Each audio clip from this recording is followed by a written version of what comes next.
Hey everyone, me Kevin here. It's starting. The suits are more and more starting to pay attention to software. I talked a couple days ago, or maybe it was yesterday, about how the All In podcast has started to pick up on this idea that open weight models are really going to benefit the non-LLM layers of the AI profitability stack. Three components of the AI profitability stack, right? You've got compute, the LLMs, and the software or the application layer. Okay. I also got comments when I referenced them from people who were like, oh, you lost me as soon as you said all in. And then some people were like, Kevin, why didn't you tell us before all in? And I'm like, I did. We talked about this 3 months ago about how I believe software is the big winner in AI and that LLMs will commoditize first and eventually compute will commoditize. I'm not a fan of either of those two. I think software is the big winner. The problem now is more and more people are starting to have that same thesis. And I like investing in things where the thesis is not crowded. It's nowhere near crowded yet. In fairness, though, I just look.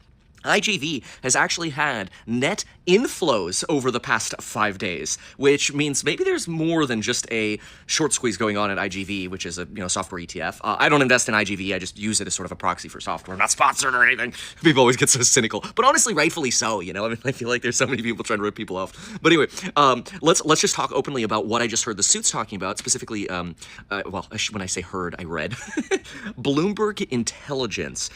This is sort of like the back channel news research publication that kind of only goes to the suits and the hedge funds or whatever. They put out a piece talking about how open weight models basically flip the moat in artificial intelligence. Now, this is a big deal. Okay. By the way, I'm here at this little lounge. I just want to say, I was sitting right here yesterday with Lauren, and our side won. That's all I gotta say. I may have yelled a few times, stop the count, while we were doing a pop quiz trivia or whatever. It was really fun. The ship's pretty cool. But cruises are supposed to be. But not sponsored. I really wish Disney stock were not red for the last 11 years. I don't own Disney stock, but it's kind of remarkable. If you look at Disney over the last 11 years, they're down. You look at them over the last 5 years, they're actually down a lot. A lot of that is frankly because of the streaming wars and the money that's gone into trying to stay ahead with streaming, even though it seems like the innovation on the movie side hasn't really won that much. I will say, though, on the like cruises and the entertainment side, the margins are great. It makes sense because the pricing power is huge.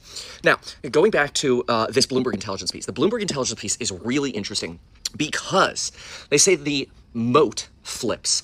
Originally, when artificial intelligence came out, people said, okay, that's it. The LLMs are going to have all the moat. Anthropic and OpenAI are basically going to steal your data, and they're going to make replicas of your own customer resource manager, your own, dashboards or whatever you want. You could just ask Claude to code it up for you. Bloomberg Intelligence is now saying open weights flip this in 2 ways. Number one, they lower the infrastructure costs for software companies to provide a better quality service to their customers. That's literally exactly what I've said for years that's going to happen to software. But anyway, now the suits are talking about it. It's as much as I want to pat myself on the back for being right, I'm like, no, don't say it yet. I still want to buy more. I'm not ready for you to realize this yet. But anyway, but we can talk about it. We've grown up together. We're a good family here. So. Okay, so infrastructure costs obviously go down with open weight because if, you can, as they say, spend 50 cents for a certain quantity of tokens versus $5 for a certain quantity of tokens. Obviously, the winner of that isn't the customer at the end who is basically being charged the same amount based on the pricing power of the company they're using. The winner is the application company, the software company, who now has lower costs providing that very service. In fact, ServiceNow. I don't own ServiceNow.